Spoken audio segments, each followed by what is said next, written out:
All right, let's jump right in. Today, we're looking at a really interesting player in the studio-to-transmitter link game. You know, in a world that's always chasing the latest, greatest, most feature-packed gear, there's one company that zigs while everyone else zags. They take a completely different, you could say, utilitarian path. And yep, as you can see, this is part 5 of our big 10-part series on STL technologies. We've talked about some of the heavy hitters like Mosley and Comrex already. But today we're zeroing in on the super practical, no-frills solutions from a company called Broadcast Tools.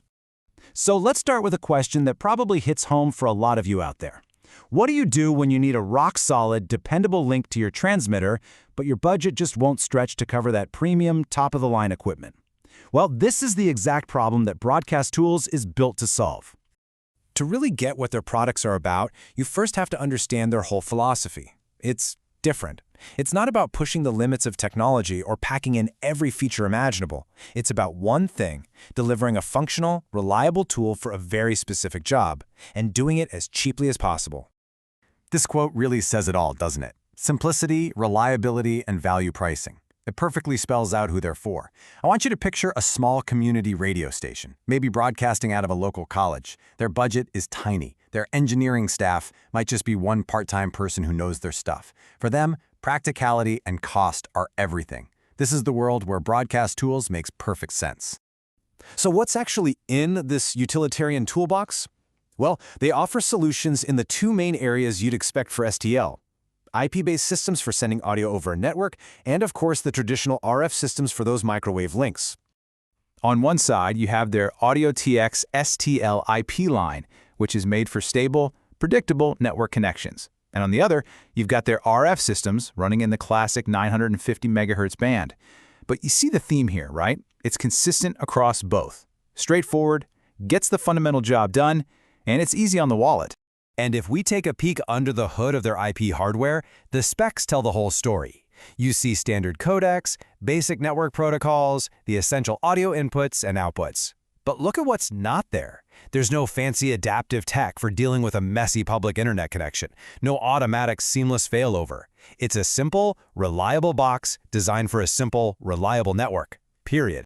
And guess what? Their RF systems follow the exact same logic. They are purpose-built for folks where the budget is the main concern and the technical side of things is pretty straightforward. You know, if you've got a nice, clean, clear shot to your transmitter site and you don't need a bunch of complicated features to fight signal reflections or interference, then this gear is basically made for you. Okay, so with all this focus on simplicity, you might be asking, what are the real-world benefits? Why would an engineer pick this over something more advanced? Well, the advantages are actually incredibly compelling if you're the right user. And here it is. The number one reason, the headline, cost.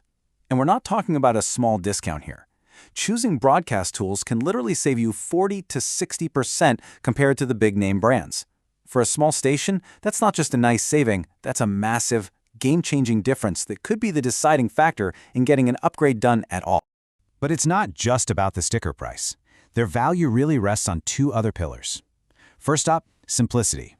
I mean, by cutting out all the complex features, their equipment is just plain easier and faster to set up and manage. That's a huge win if you don't have a whole engineering team on standby. And second, support. We hear that users often get direct, quick access to engineers who actually understand the challenges of running a smaller broadcast operation. Of course, you don't get a 50% discount for free. To make a smart decision, you absolutely have to understand what you're giving up. There are very real, very specific trade-offs that come with this no-frills approach. Here's a perfect example on the RF side of things. The premium systems from competitors, they often include something called adaptive equalization. It's a powerful bit of tech that actively fights signal distortions caused by buildings and hills. Broadcast tool systems don't have that. Now, if your path is crystal clear, you don't care. But if you're in a crowded city, that absence could be a total deal breaker.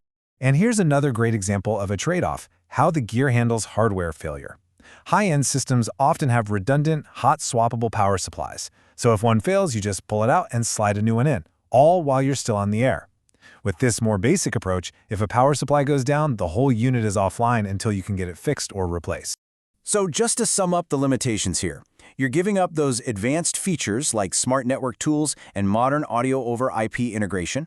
The systems have less of a safety margin when conditions get rough, they aren't really built to scale up for big, complex operations, and they use older, mature technology, so they're always going to be a few steps behind the latest industry trends. Okay, we've seen the good, we've seen the bad, we've seen the simple. So, how do you decide if this approach is the right one for your station? It really comes down to answering 3 very direct questions. First, is your budget the absolute #1 priority? If the answer is yes, then this is a very compelling option. Second, what does your technical environment look like? If you have a rock-solid IP network or a super clean RF path, then you don't really need to pay a premium for advanced features you'll never use. And finally, think about your team. Is plug-and-play more valuable to you than 1,000 different configuration options? If so, this philosophy is going to fit your workflow like a glove. At the end of the day, it all boils down to this one question. The choice between a company like Broadcast Tools and a high-tech leader isn't about which one is better. It's about matching the right tool to the job, the budget, and the core philosophy of your station. So what's more valuable to you? It's a decision that really defines your whole engineering strategy.